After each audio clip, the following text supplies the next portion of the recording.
I shall reign triumphant. Buenos dias, children. So.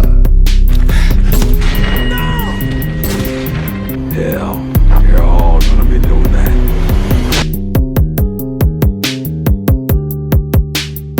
Welcome back to Villain Review episode 73, and today we are looking at Raoul Silva from the Adele music video Skyfall. Big thank you to Tyler Batinsky for suggesting Raoul, because I was just waiting for somebody to comment him, and then Tyler came along and said, I got you. And I said, Tyler, you my hero, man. The question is, though, how good of a villain is Mr. Silva? Let's break him down and figure it out.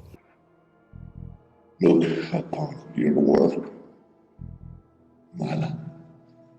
Born Tiago Rodriguez in 1969, we don't really learn a whole lot about Silva's early life, except for that his grandma liked to torture rats or something like that. That's pretty much all we really learn. Eventually becoming a member of MI6, Silva would work alongside M in Hong Kong, where she would eventually sacrifice him to the Chinese government in order to save like 6 other prisoners. Locked up in the slammer, the Chinese government went on to torture Silva for 5 months by making him watch just crappy movies and stuff like that, and actually he only ate jelly beans. That's actually a fact. That's actually canon. Resulting in Silva trying to end his own life. Taking a bite of a hydrogen cyanide capsule located in his mouth, Silva's suicide attempt failed and it just burned all of his insides, permanently disfiguring him. With a burning hatred, no pun intended, Silva would make it his ultimate goal to escape and take down M and as much of MI6 as he possibly could. The origin story here is pretty good, and it actually very clearly explains his motive. In some twisted, dark timeline where Skyfall is a bad movie, I'm sure there's a version of Silva where he just wants revenge just cause he wants to take down MI6 because it's fun or something stupid like that, but I'm so glad he has something to work with here.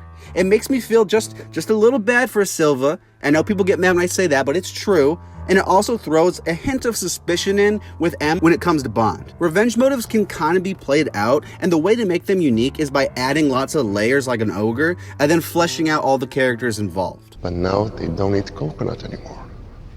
Now they only eat rat.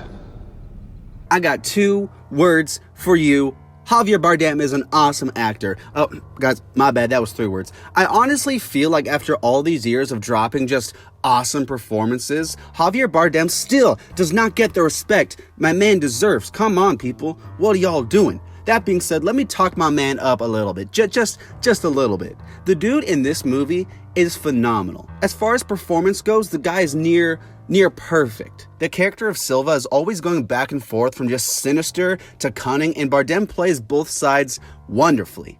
I'll get more into it in the next category, but honestly, every time I see Silva on screen, it's just awesome, man. Silva as a villain, though, is so intriguing, and all throughout the movie, he just offers more and more. He's not the type of villain who feels static, and I feel like we actually see a lot of different sides of him throughout the movie. Something that I love in a character, when done right, is when a villain always seems to be one step ahead of the heroes, and that's definitely what we get in Silva. I feel like every part of his plan is so well planned out and executed even better. Silva is a freaking genius also, and it's one thing to know a character is smart, but it's another thing to actually see it. We know early on that Q was a pretty smart dude, right? He probably got a B+ on the test. Silva, though, he didn't even get a grade on the test because he went up to the teacher and was like, teacher, listen, man, all of these answers are wrong. That's how smart Silva is. I love seeing Silva wreck just all of MI6 and just burning it all to the ground. It's really satisfying to watch just a villain kind of like just play all these people, man. All these people who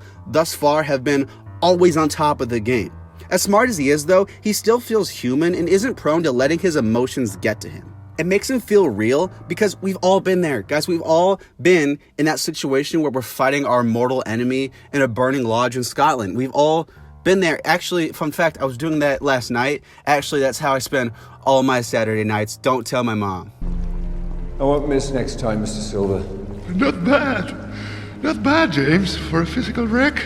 Like I said, every scene with Silva, straight banger. The reason why Silva is so awesome is because he's so unlike all the other characters in this movie. A lot of people in MI6 are all kind of serious and like, yes, they make the occasional quip or something like that, but they're pretty serious for the most part. Silva, though, This guy is just having a blast, man. I really get the feeling he's just having a good time watching his whole plan come true. You got this one scene, right, where James Bond is chasing Silva, okay, and then he sees him and goes, "Careful, Silva, I might not miss next time." And then Silva goes, "Not bad, my boy James, not bad for a freaking idiot," and then he throws a train at him, right? What kind of villain does that? Raoul Silva, that's who. It's honestly really hard to pick a favorite scene for Silva, but I'm gonna try. First of all, his introduction.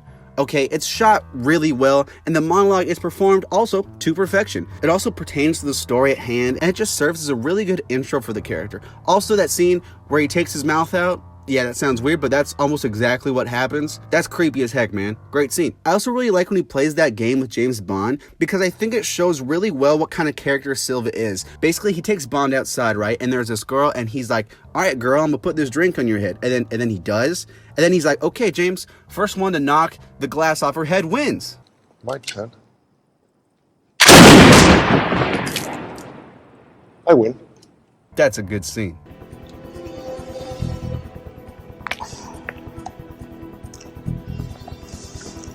When it comes to the kind of villain he is, I think Silva shines there too. Silva is basically a master hacker, and it really makes him seem like a fresh villain in the Bond universe. It shows the power of computers, and I really like that. Also, dude gets points for winning, man. Villains always get points on this channel when they accomplish their goal. The initial plan of his fails, sure, but that doesn't stop. In a fit of emotion, he assaults Bond full force, and while it's not the perfect plan, he does succeed in killing M. I like that he doesn't have any over-the-top plans, but it's actually just pretty simple.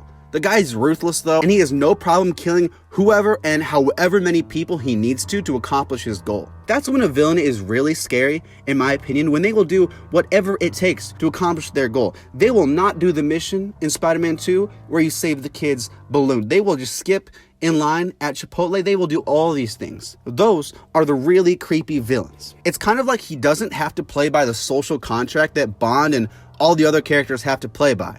It's a really cool dynamic, and he does a lot of evil that shows that, yes, he is a villain. So while I do sympathize with him just a little bit, that's what I said, just a little bit, just a little sprinkle, I also don't because he is a true villain. I also don't because in true villain fashion, he goes about things in a way that most sensible humans think is a little messed up.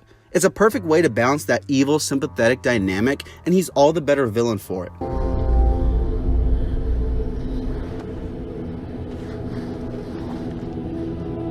Raoul Silva, let's see, he's a villain who has an origin story. It's pretty interesting, and it also perfectly explains his motive. He has a ton of character, and Javier Bardem, the guy is just so freaking good. He delivers a fantastic performance that shows so many different sides of Silva as a character. I love his scenes, and his role in the film is so fresh and unique. Lastly, he feels different in the world of Bond, and he's an unstoppable force when it comes to what he wants to accomplish. I'm gonna give Raoul Silva, that's tough, but a 9. Let's see who ends up on top. Thank you so much for watching, guys, and if you enjoyed this video, then please consider subscribing, man. I'm trying to hit 2,000 subs. It's all up to you guys. Please help me out. If you watch the full video, you are a great person, man. I hope you have a wonderful day. Have a great week, and I will see you next time. What did you score on your marksmanship evaluation? 70. 40.